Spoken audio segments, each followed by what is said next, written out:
This is the second to the last section on Professor Anthony Sutton's book, The Federal Reserve Conspiracy.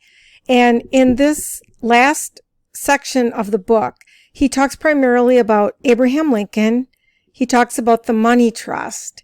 He talks about the Jekyll Island conspiracy, and finally the passage of the Federal Reserve Act. So I'll be breaking this last part up into two sections.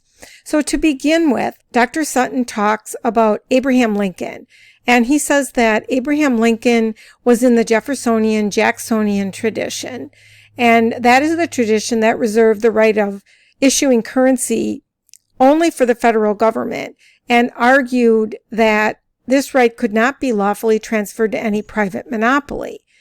In 1862, President Abraham Lincoln presented to Congress a bill to make U.S. notes full legal tender, and he did this in order to fund the Civil War. So he wanted to enable the federal government to print enough money to finance the Civil War.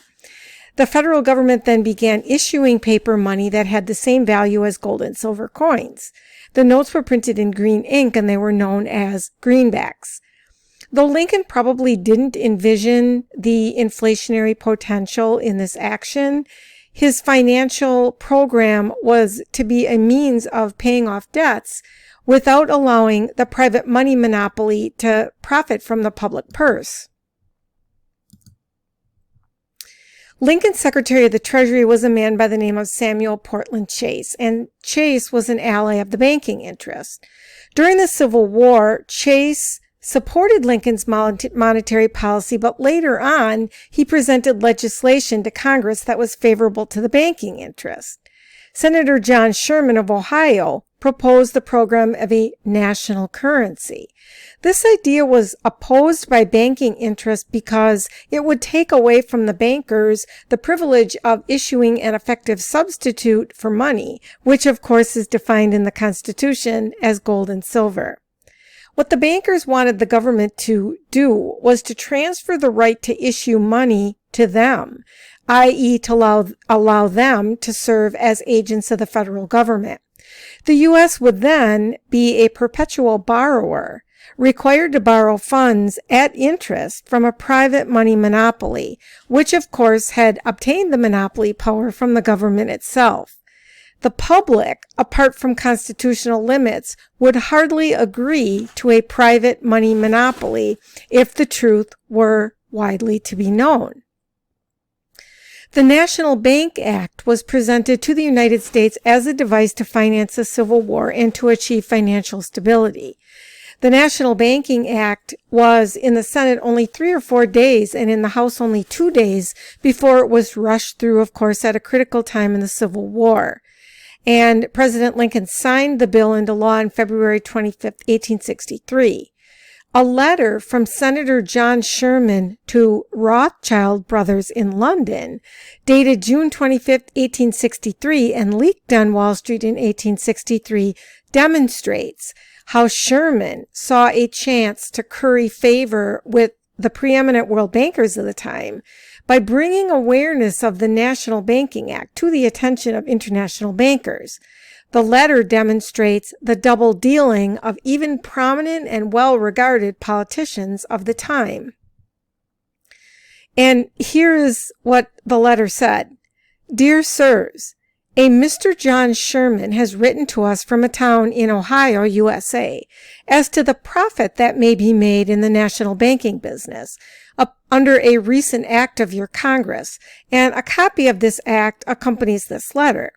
Apparently, this act has been drawn up on the plan formulated here by the British Bankers Association, and by that association recommended to our American friends, as one that, if enacted into law, would prove highly profitable to the banking industry throughout the world. Mr. Sherman declares that there has never been such an opportunity for capitalists to accumulate money as that presented by this act. It gives the National Bank almost complete control of the national finance. The few who understand the system, he says, will either be so interested in its profits or so dependent on its favors that there will be no opposition from that class, while on the other hand, the great body of people, mentally incapable of comprehending the tremendous advantages that capital derives from the system, will bear its burden without complaint, and perhaps without even suspecting that the system is inimical to their interest. And it is signed, "Your respectful servants, Rothschild Brothers." The reply to this letter is dated July 6, 1863, and addressed to Messrs. Rothschild Brothers in London, England. As to the organization of the National Bank here, and the nature and profits of such investment, we beg leave to refer to our printed circulars enclosed herein. They are private corporations, organized for private gain, and select their own officers and employees. They are not subject to control of state laws, except as Congress may from time to time provide. The currency is printed by the U.S. government in a form so like greenbacks that the people do not detect the difference, although the currency is but a promise of the bank to pay. The demand for money is so great that this money can be readily loaned to the people across the counter of the bank at a discount at the rate of 10% at 30 to 60 days' time, making it about 12% interest on the currency. The interest on the bonds plus the interest on the currency which the bonds secure, plus incidentals of the business, ought to make the gross earnings of the bank amount to from 28% to 33.5%. National banks are privileged to increase and contract their currency at will, and of course can grant or withhold loans as they see fit. It follows that they can be, by united action in refusing to make loans, cause a stringency in the money market, and in a single week or even in a single day, cause a decline in all products of the country. And it's signed requesting that you will regard this as strictly confidential. Most respectfully yours, Eichelheimer, Morton, and Vandergould. So, of course, they are talking about creating artificial booms and busts in the economy. Samuel P. Chase was President Lincoln's Secretary of the Treasury, and he stated publicly that my agency in promoting the passage of the National Banking Act was the greatest financial mistake of my life. It has built up a monopoly which affects every interest in the country. It should be repealed. But before that can be accomplished, the people will be arrayed on one side and the banks on the other, in a contest such as we have never seen before in this country.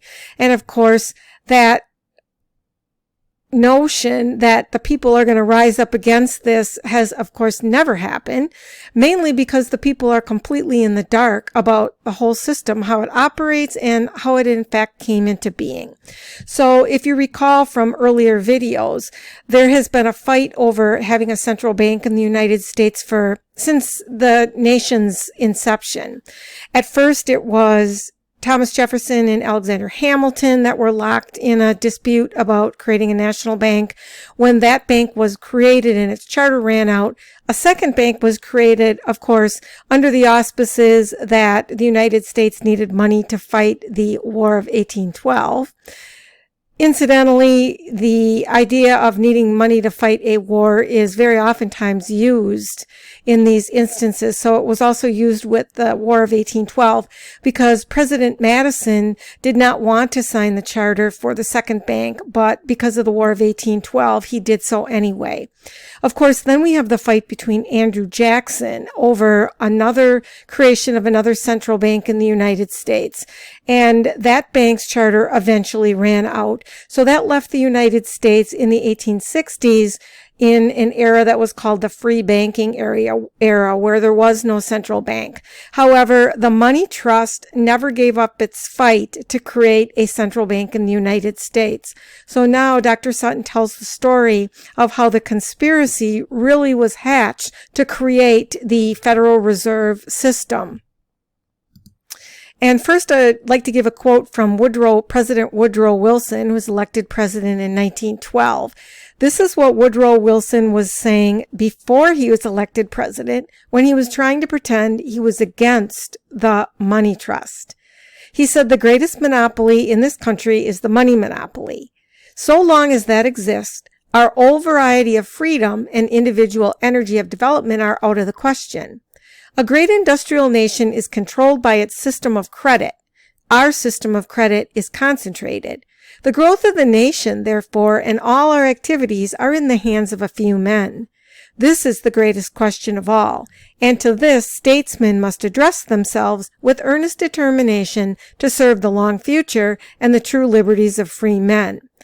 Unfortunately, President Woodrow Wilson was heavily influenced by the money trust behind the scenes and by a very odd man by the name of Colonel Mandell House, which the history textbooks never talk about either. All right, so Paul Warburg and the drive for an American central bank. So in 1907, an economic financial panic was used by the bankers and their allies to urge the necessity to have another central bank.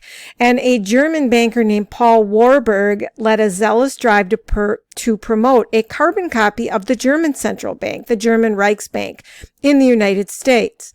In 1913, the money trust and the 1907 panic were investigated by Congress, and it recorded the enormous power of the J.P. Morgan firm.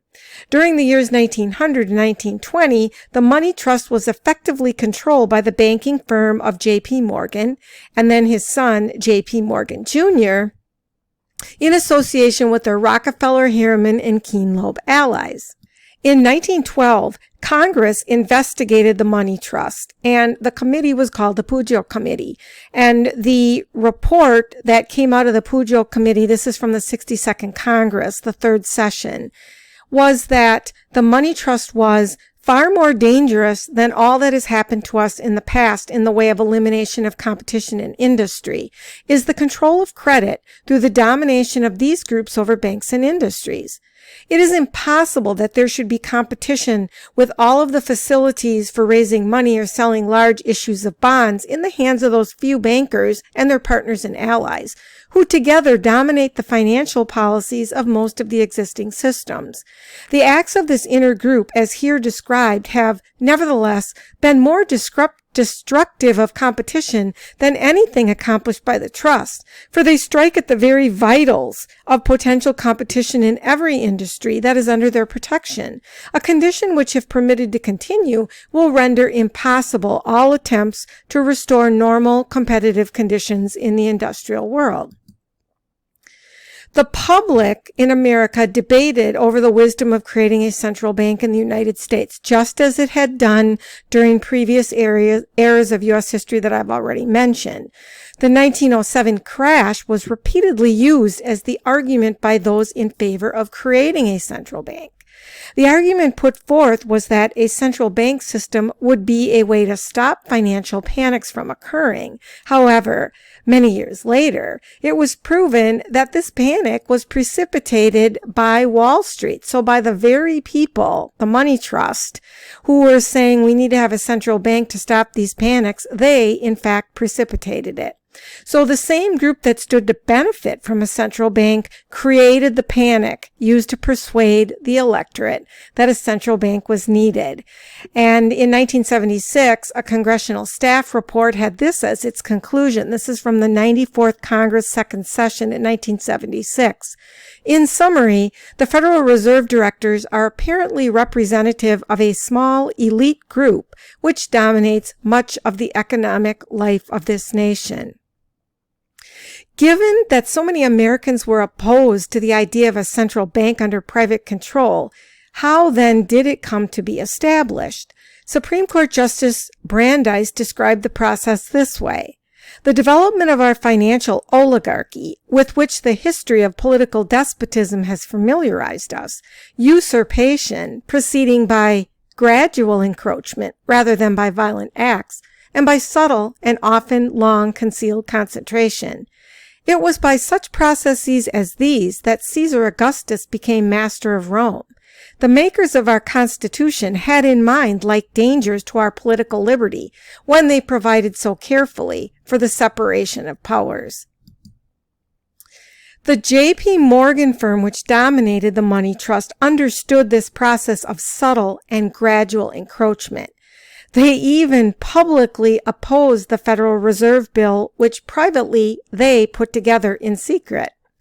The Morgan Complex in 1912 was able to dominate Wall Street banks and so the money trust. This system worked well in the late 19th century and early 20th century.